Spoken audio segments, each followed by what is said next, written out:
Oi pessoal, tudo bem? Espero que vocês estejam bem, nesse período tão difícil que nós vivemos. Como nesta semana nós iremos falar sobre função quadrática, vou trazer para você aqui as principais ideias da função quadrática. Primeiro, uma função quadrática é uma função de domínio real, tá? E contra domínio real. Quando você diz que uma função é de domínio real, você está dizendo que você pode escolher qualquer número real, atribuir a esta função este número e encontrar um valor que possivelmente também será no conjunto dos números reais. Por isso que você diz que uma função sai dos reais e chega nos reais. Essa função quadrática, ela é caracterizada, tá? Ela é caracterizada por um polinômio do segundo grau, ou seja, da forma ax² mais bx mais c, onde o a nós chamamos de coeficiente que acompanha a variável quadrática, o b, coeficiente que acompanha a variável de primeiro grau, e o c é o termo independente da variável. E a variável são os valores aos quais você vai fazer essa função variar, tá? Obviamente, toda função, quando ela é caracterizada, que é o caso de uma função quadrática, existem pessoas específicas as quais nós precisamos pegar para construir a sua principal ideia, que é o gráfico da função. Porque o gráfico da função, ele traz para a gente tudo que aquela função, tá, quer nos informar. Então, a primeira coisa que eu vou dizer para vocês é que o gráfico desta função, tá, é uma parábola. Tá? E as parábolas, para o caso de funções, elas podem ser de dois tipos: côncavas para cima e côncavas para baixo. Como é que você vai diferenciar se ela será côncava para cima, ou seja, tem essa abertura aqui, no formato de sorrindo para cima, e se ela será côncava para baixo, ou seja, tem esse formatinho aqui triste, descendo com esse formato aqui para baixo, abertura para baixo. Bom, quem vai dizer isso para você é o coeficiente que acompanha a variável do segundo grau. Se ele for positivo, nós teremos ela côncava para cima. Se ele for negativo, nós teremos ela côncava para baixo. Há uma principal importância de você entender se ela será côncava para cima ou se ela será côncava para baixo. Como assim? Se ela é côncava para cima, tá? Tem uma pessoa aqui que é o menor valor dela, Tem um ponto que nós podemos caracterizar como ponto mínimo. Não existe ninguém menor que ele, tá? É um ponto, e todo ponto de uma função, ele tem uma associação para o eixo x, que é aquele que vai variando de acordo com suas escolhas, e um resultado para o eixo y, que é o que você encontra de acordo com a escolha que você fez. Claro que nesse caso aqui tem uma especificidade, que a gente vai comentar daqui a pouco. Bem como se ela é côncava para baixo, nós temos aqui um ponto que nós podemos chamar de ponto de máximo, Ele é o ponto máximo da minha função. Também, tendo uma caracterização para o eixo x e uma caracterização para o eixo y, tá? Esse ponto de mínimo, de máximo e de mínimo recebem um nome específico para esta função, que é o que nós chamaremos de vértice da minha função quadrática, tá? Então, eu vou botar aqui essa observação, este ponto e este.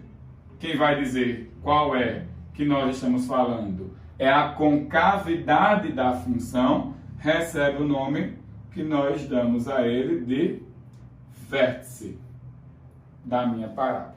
Ok? Bom, esse vértice, vai ser caracterizado aqui. Agora sim, a gente vai dizer que esse cara vai ser o x do vértice e o y do vértice. Esse cara será o x do vértice e o y do vértice, porque nós já fizemos essa caracterização. Como é que nós calculamos, né, este valor? Bom, para você entender um pouco melhor sobre o cálculo deste valor, eu vou te dar uma dica, que é tentando fazer a construção gráfica desta parábola. Vou pegar aqui uma parábola da forma x² menos 6x mais 8, tá? E a primeira coisa que você vai observar é quem é o coeficiente que acompanha a variável de segundo grau. O coeficiente que acompanha a variável de segundo grau aqui é 1, tá? Ele é maior que 0, você já sabe que essa parábola tem que ser côncava para cima, tá? E ela admite ponto de mínimo, tá? Ela admite ponto de mínimo, aqui, tá? A segunda coisa é o seguinte, tá? Para você calcular o x do vértice, tá? Tem-se uma justificativa por que a gente pode fazer isso, tá? Que é óbvio que, por estarmos distantes, nesse momento eu não vou justificar tão detalhadamente para você.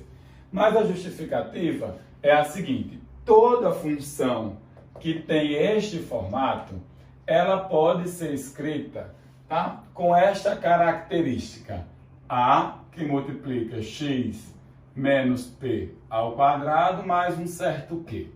Como qualquer número ao quadrado é sempre maior ou igual que zero, tá? Qualquer número ao quadrado é sempre maior ou igual que zero. Se esse cara é positivo, né, você vai ter uma coisa maior ou igual que zero somado com q, que é maior ou igual que q. Por isso que ela tem mínimo, né? É de q para cima, tá? Se esse cara aqui, tá, é positivo multiplicado por uma coisa negativa, inverte, né?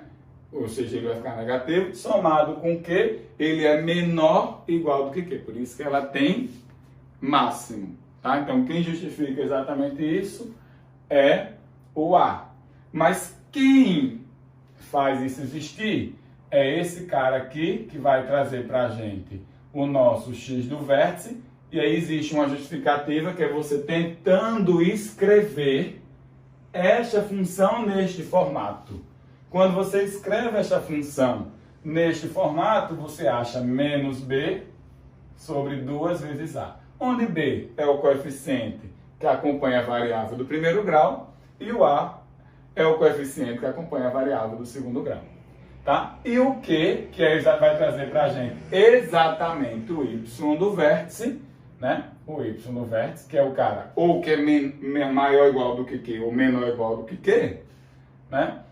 Eu faço substituindo na função o valor que eu acho aqui, tá? Então, o valor que você acha aqui, você atribui na variável x e acha o correspondente y que ele estará associado. Usando esta ideia, né? Vamos fazer isso aqui. Quem seria o meu x do vértice? Bom, o meu x do vértice seria menos b sobre 2 vezes a. Mas quem é o b? É menos 6. Lembra que o b é o coeficiente da variável de primeiro grau. Então, isso aqui seria menos 6 dividido por 2 vezes a. Mas quem é o a? O coeficiente da variável de segundo grau, que nesse caso é 1. Então, isso aqui daria 6 sobre 2, que daria 3. Tá? Então, você já descobriu quem é o x do vértice. Vamos tentar descobrir quem é o y do vértice. Mas o que eu te expliquei ali foi que para achar o y do vértice, você pode substituir a variável x por 3 na tua função e fazer a conta. Então, como é que ficaria? 3 ao quadrado menos 6 vezes o 3 mais o 8. E assim você acharia como resposta 9 menos 18, lembra que 3 ao quadrado é 3 vezes 3, tá? Não é 3 vezes 2, tá? Mais 8. Então, isso aqui daria 17 menos 18, que vai dar menos 1. O que é que você acabou de achar, hein? Você acabou de achar o ponto mínimo dessa função, que é o vértice, certo? Você acabou de achar o ponto mínimo dessa função, que é o seu vértice. que é formado da seguinte maneira: x igual a 3 e y igual a menos 1. Você vem aqui no seu plano cartesiano, né, e traz para a gente a variação do eixo x e a variação do eixo y, tá? E localiza exatamente 3 com o menos 1. E aqui vai estar posto o seu vértice. Ok? Tá posto aqui o seu vértice. Tá, um outro ponto que é muito fácil de você sempre encontrar da parábola no nosso gráfico é a interseção com o eixo y. Ou seja, é onde a função cruza o eixo y. Por quê? Porque isso acontece no momento em que x é 0. E no momento em que x é 0, faz aqui na tua função para tu ver. F de 0 nada mais é do que 0 ao quadrado, que dá 0, menos 6 vezes 0, mais 8. Ou seja, a interseção de qualquer função do segundo grau com o eixo y é o termo independente. Porque o resto vai zerar. Você vai estar multiplicando por 0. Isso depois somando 0. Então só vai sobrar o termo independente, que nesse caso seria 8. Vou marcar ele aqui, tá? Então seria a interseção com o nosso eixo y. Bom, já posso dizer que essa função já está um pouco desenhada. Ela já está assim um pouco desenhada. Ela vai ter mais ou menos essa modelagem, ó. Tá? Por quê? A função quadrática, ela tem o formato de uma parábola e você já sabe. Quem são os pontos mais essenciais dela? O vértice, o cara é mais essencial de tudo. Daqui a pouco eu vou dar uma problematização mais elaborada para ele, para você entender a aplicação dele, tá? E a interseção com o eixo y, que sempre vai ser dada na própria função para você, tá? Bom, tem uma outra coisa importante, que é quando a função cruza o eixo x. Ela cruzou, não cruzou? Então, quando ela cruza o eixo x, eu vou dizer que ela tem raízes. Raízes é o momento em que uma certa função cruza o eixo de variação, que é o nosso eixo x. Para achar as raízes, né, você vai ter que fazer o momento em que essa função dá 0. Mas o momento em que essa função dá 0, pega ali ela. x² menos 6x mais 8 e faz ela dar 0. Quando você faz ela dar 0, isso vira uma equação do segundo grau. E aí você vai ter que lembrar dos métodos de resolução para a equação do segundo grau. Tá? Os métodos de resolução para uma equação do segundo grau, bom, nós temos alguns, tá? Provavelmente você já deva saber um pouco mais sobre a fórmula de Bhaskara, né? Onde você calcula o seu delta separado, que é b² menos 4 vezes a vezes c, só para facilitar um pouco o manuseio da sua fórmula, tá? O b você sabe quem é, o a você sabe quem é, o c você sabe quem é, você substitui. Então aqui ficaria o quê? Ó?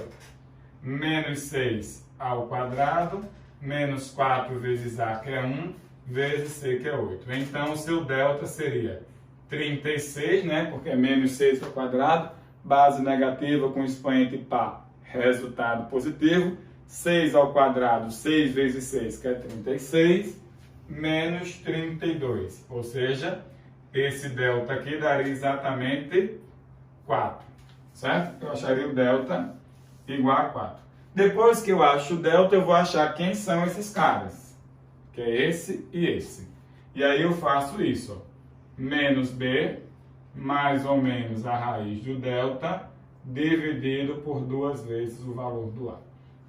Tá? Quem é b é menos 6. Então eu vou ter aqui, ó, menos 6, mais ou menos a raiz do 4, dividido por 2 vezes a. Mas quem é a? 1. Então isso aqui vai dar 6, mais ou menos 2, dividido por 2. Né? 6 do crescimento vai dar 6, e a raiz do 4 é 2. Chegou ali, né, você vai ter que decidir. Uma hora está somando e uma hora está subtraindo. 6 mais 2 dá 8, dividido por 2 vai dar 4. Tá? 6 mais 2 dá 8, dividido por 2 dá 4. 6 menos 2 dá 4, dividido por 2 vai dar 2. Tá? Que vai dar 2. Então, esse cara aqui é 2 e esse cara aqui é 4. Ok? Tá. É dessa forma que você constrói o gráfico de uma função quadrada. Mas veja, por onde é que eu comecei? Foi pelas raízes? Não. As raízes é o último caso. Tá? O mais importante de tudo da função quadrática é o vértice. Tá? O vértice é o cara mais importante da função quadrática. Primeiro porque ele te dá a referência da mudança do sentido de quem vai ser o ponto máximo e quem vai ser o ponto mínimo, né? Dependendo da concavidade. E depois a interseção com o eixo Y. Por último, se cruzar o eixo X é que você faz a raiz. Tá bom? Vamos fazer uma problematizaçãozinha para a gente compreender melhor e assim nós encerrarmos a nossa aula de hoje. Bom, vamos lá. Bom, o problema é o seguinte. Imaginemos, tá? Imaginemos o seguinte, exemplo. Que você está resolvendo um problema e a questão diga assim: o lucro de uma empresa é dado pela seguinte função. Está lá um problema todo enfeitado, e ele diz que o lucro da empresa é dado pela seguinte função: menos x quadrado mais 16x, certo? Mais 2.700. Ok? Tá, ele deu lá a função e ele disse a gente o seguinte, ó, x representa a quantidade de unidades vendidas. Unidades vendidas. Certo? E ele diz que o L é o lucro da empresa. Lucro da empresa. E aí eu queria que você me dissesse quem é a quantidade, olha o que eu quero, a quantidade de unidades vendidas para a empresa atingir o máximo. Para atingir o máximo. E em seguida eu queria que você me dissesse quem seria o lucro máximo da empresa.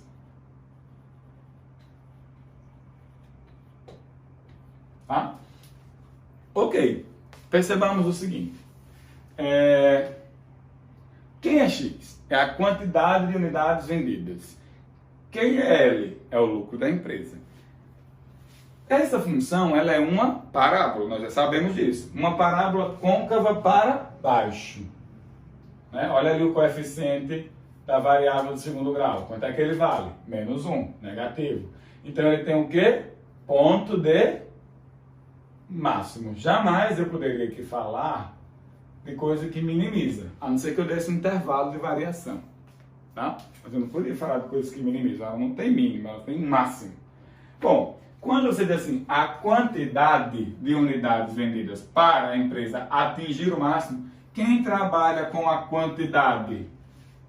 O X. Então, o que é que você está procurando? Você está procurando aqui o nosso X do vértice, que por sinal você sabe calcular. É menos B sobre 2 vezes o valor do A. Certo? Bom, mas quem é B? B é 16, que é o coeficiente da variável de primeiro grau. Então aqui vai ter menos 16 dividido por 2 vezes A. E quem é A? Bom, A é o coeficiente da variável de segundo grau, que é menos 1 que tem aqui. Tá? Então, isso aqui vai dar 16 menos 16 dividido por menos 2, que vai me dar 8. O que significa esse 8? Que com 8 unidades produzidas, a minha empresa atinge o lucro máximo dela. Ela poderia só produzir 8 peças e não produzir mais nada. Sempre ia ter um lucro máximo, né, quando isso acontecesse. A pergunta de baixo é qual o lucro máximo?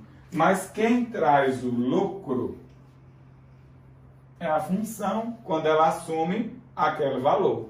Ou seja, aqui é o nosso y do vértice, que é o momento em que a função assume o x do vértice. Você troca e faz a conta.